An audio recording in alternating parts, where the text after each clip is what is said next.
Hi friends, అందరికీ నమస్కారం. Friends, ఇప్పుడు వచ్చిన ఏపీ వెదర్ రిపోర్ట్ అయితే కనుక ఒకసారి తెలుసుకుందాము. వీడియో స్కిప్ చేయకుండా పూర్తిగా చూడండి, అప్పుడే చెప్పే కంప్లీట్ ఇన్ఫర్మేషన్ అయితే అర్థమవుతుంది.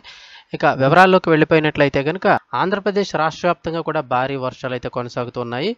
ఒడిశా మీదుగా తూర్పు పడమరగా కొనసాగుతున్న ఉపరితల ద్రోణి ప్రభావంతో కోస్తాతో పాటుగా పలు చోట్ల తేలికపాటి నుంచి మోస్తరు వర్షాలు అయితే కురిశాయి. ఇక రాయలసీమలో కూడా చెదురుమదురుగా వర్షాలు కురిశాయి. ఇక రానున్న 24 గంటల్లోనూ ఉపరితల ద్రోణి ప్రభావంతో ఆంధ్రప్రదేశ్ రాష్ట్ర వ్యాప్తంగా కూడా అనేక చోట్ల వర్షాలు కురుస్తాయని వాతావరణ శాఖ అధికారులు అయితే తెలిపారు. ముఖ్యంగా ఈ నెల 31వ తారీఖు వరకు కూడా భారీ వర్షాలు కురిసే అవకాశం ఉందని అయితే వాతావరణ శాఖ అధికారులు చెప్తున్నారు. ఇక ఏ ప్రాంతాల్లో తేలికపాటి వర్షాలు కురుస్తాయి, అలాగే ఏ ప్రాంతాల్లో భారీ వర్షాలు కురుస్తాయని అయితే వివరాలు ఒకసారి తెలుసుకుందాం. ఆంధ్రప్రదేశ్ రాష్ట్ర వ్యాప్తంగా కూడా శ్రీకాకుళం, పార్వతీపురం, మన్యం, అల్లూరు సీతారామరాజు జిల్లాతో పాటుగా కోనసీమ, పశ్చిమ గోదావరి, తూర్పు గోదావరితో పాటు ఏలూరు, కృష్ణా, ఎన్టీఆర్ జిల్లాల్లోని కొన్ని ప్రాంతాల్లో తేలికపాటి నుండి మోస్తరు వర్షాలు కురిసే అవకాశం ఉందని ఏపీ విపత్తుల నిర్వహణ సంస్థ డైరెక్టర్ రోణంగి కోరంనాథ్ గారు అయితే తెలిపారు.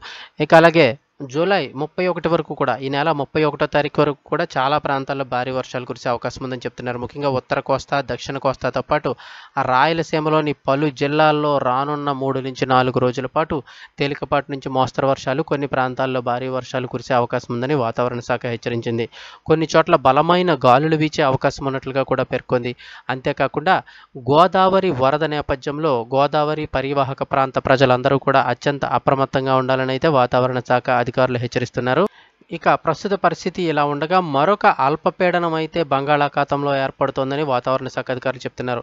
కాగా ఈశాన్య బంగాళాఖాతంలో ఉపరితల ఆవర్తన ప్రభావంతో నిన్న పశ్చిమ బెంగాల్, బంగ్లాదేశ్కు ఆనుకొని ఉన్న ఉత్తర బంగాళాఖాతంలో మరొక అల్పపీడనం ఏర్పడినట్లు వాతావరణ శాఖ అయితే వెల్లడించింది.